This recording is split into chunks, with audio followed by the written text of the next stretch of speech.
Bonjour à vous, chers choisis de Jésus.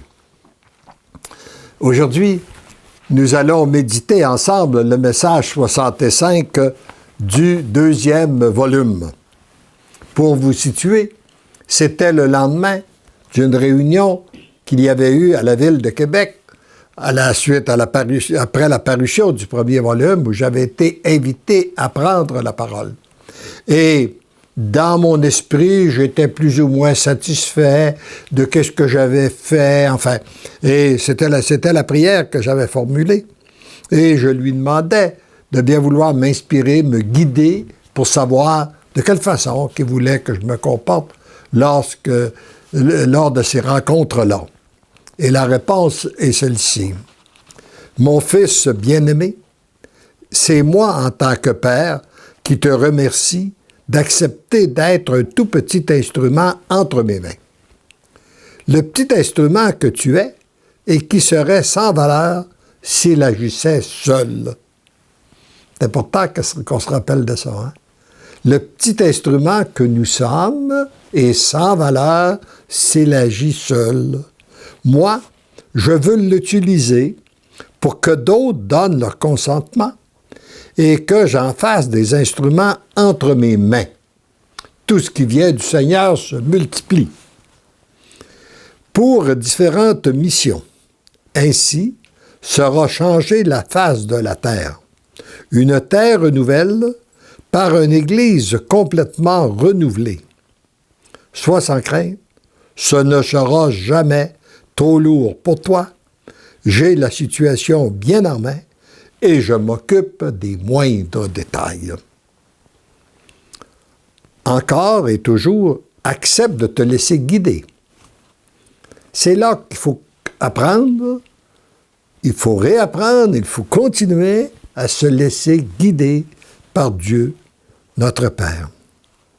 À chaque fois que tu rencontres un groupe, ou même une personne, demande-moi ce que je veux que tu dises et je t'inspirerai. Après avoir parlé, ne te laisse pas influencer par l'ennemi, qui a deux tactiques pour tenter de neutraliser ce que je désire de toi.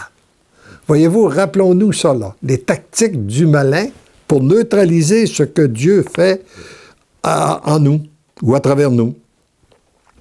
Soit en te suggérant que ce que tu as dit n'est pas bon et ne correspond pas à ce que le Père t'avait demandé, ou n'a pas été livré dans l'essentiel du message, tentant ainsi, par toutes sortes de moyens, de te décourager pour que tu abandonnes. Ça, c'est une tactique. Ou soit en t'affirmant que c'est toi qui es bon. C'est toi qui as bien parlé, afin de te gonfler d'orgueil. Il se présente tantôt d'une manière et tantôt de l'autre. S'il ne réussit pas par l'une ou l'autre de ces deux tactiques, il en inventera d'autres, en essayant de créer des peurs ou de créer de la division en toi et autour de toi. Une fois averti des dangers qui te guettent, ne perds pas de temps avec l'ennemi. S'il ne réussit pas dans l'une ou l'autre de ces deux tactiques, il en inventera d'autres, en essayant de créer des peurs ou de créer de la division en toi et autour de toi. Une fois averti des dangers qui te guettent, ne perds pas de temps avec l'ennemi. Continue à me regarder, à regarder ma miséricorde, ma joie, ma paix et mon amour. C'est en demeurant les yeux fixés sur moi que tu es de plus en plus témoin de mon agir et que tu peux être de plus en plus utile à moi.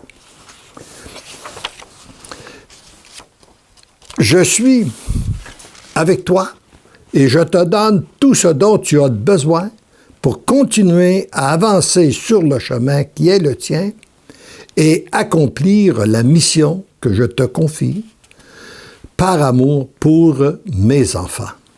Et là, je suis tenté de vous raconter ce qui s'est passé dans les jours suivants. il y a un type très charismatique qui a fait 2 heures et demie de route pour venir me rencontrer. Lorsqu'il est arrivé, il était un peu gêné. Il me dit, lors de cette rencontre à Québec, je t'ai écouté dans l'avant-midi, je t'ai écouté dans l'après-midi. Il était clair que dans l'avant-midi, tu t'étais préparé pour parler. Dans l'après-midi, j'avais été invité à parler alors que je n'étais pas préparé. Et il m'a dit, l'après-midi était bien meilleur que l'avant-midi. Alors, je viens te dire que tu ne dois plus te préparer lorsque tu as à prendre la parole. Je l'ai regardé, puis j'ai dit, mais je ne te cache pas que tu me déranges. Mais je sentais que ça venait de Dieu. J'ai ressenti à l'intérieur de moi, et j'ai dit, Seigneur, je vais inspire-moi, afin que je vais tenter de parler sans être bien préparé, parce que tout au cours de ma vie, j'avais eu à prendre la parole en public. Et je m'étais toujours préparé, non pas un texte, mais bien par quoi je vais commencer, les sujets que je vais développer, la conclusion. Là, non, j'ai dit, je ne fais plus ça. Et j'ai essayé pour une conférence d'1 heure, ça a bien fonctionné. Après, je suis invité pour faire 2 conférences consécutives. Oh, pas préparé, 2. Je fais un plongeon dans la foi. Seigneur, inspire-moi. Ça a fonctionné. Par la suite, je suis invité pour une fin de semaine, du vendredi soir au dimanche midi. Oh, toute une fin de semaine, pas préparé. J'ai dit, Seigneur, tu me l'as demandé, je te fais confiance. Et là, il s'est passé 3 choses. D'abord, à 2 reprises, c'est devenu très, très blanc dans mon esprit. Je n'avais plus aucune inspiration. J'ai regardé l'heure, c'était le temps de finir. Si je devais terminer à 11 heures, il était 11 heures pile. Il y avait, en plus de ça, un prêtre dans la soixantaine qui était en convalescence et qui avait suivi toute la fin de semaine. Et je l'avais vu même pleurer dans la journée de samedi. Et il m'a dit, moi, ce que j'ai aimé de ta retraite, de ta fin de semaine, c'est qu'elle était bien structurée. Alors, voyez-vous, et je constate qu'après avoir fait les 30 voyages que j'ai faits en Europe, les conférences, les fins de semaine et tout ça, c'était une grâce extraordinaire que le Seigneur m'a donnée à travers cette personne-là, d'accepter, de faire un plongeon dans la foi, de parler sur son inspiration sans être réellement préparé autrement que dans la prière. Alors oui, le Seigneur, souvent, il nous dérange, mais c'est lorsqu'on se laisse déranger que finalement, ça arrange. Et ça nous permet d'être de plus en plus émerveillés de son agir. Alors, je reviens au texte. « Reçois mon baiser de père envers son fils bien-aimé et toute sa tendresse avec l'amour que ton cœur peut accueillir en ce moment. Ma toute petite servante Marie a mission de t'accompagner, de guider tes pas. Elle est là, à côté de toi. De l'autre côté, c'est mon Fils unique, Jésus, qui est toujours tout près de toi.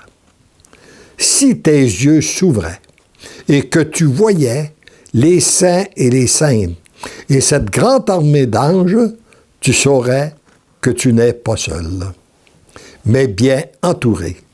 Sois sans crainte, continue à avancer dans la foi pure. Je te donne ma bénédiction de Père avec mon amour. Alors, et rappelons-nous que nous ne sommes pas seuls. Lorsque nous avons donné notre oui au Seigneur, nous entrons dans cette grande communion des saints et des saintes et nous sommes accompagnés d'eux pour notre vie terrestre. Et aussi, bien sûr, il y a le grand ministère des anges que nous aurons sans doute l'occasion de parler à un autre moment. Alors, louons le Seigneur d'être aussi et ainsi accompagné tout au cours de notre vie terrestre. Amen.